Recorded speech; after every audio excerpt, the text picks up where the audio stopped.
Welcome to Chillin' 101. We hope this video helps. You'll begin by confirming your Globe at Home prepaid unit is active and showing a Wi-Fi SSID. Once done, find the SSID and Wi-Fi password printed on the router or in the Globe app and keep them visible. Now power on your smart TV and stay within a few meters of the router so signal strength is strong. You should also close unnecessary apps on the TV.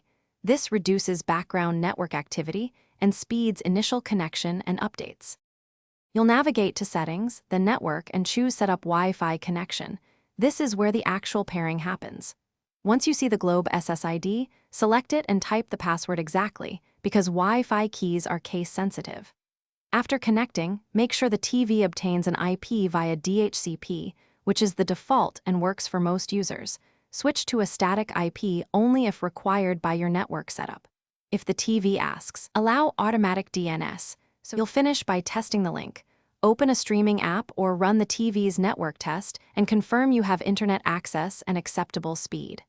Once done, update the TV firmware and apps while connected so future streaming works reliably.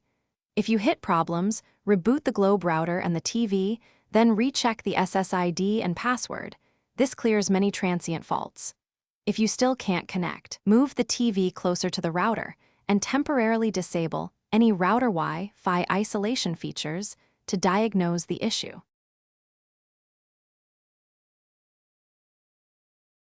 Thanks for watching. Consider subscribing if we helped you.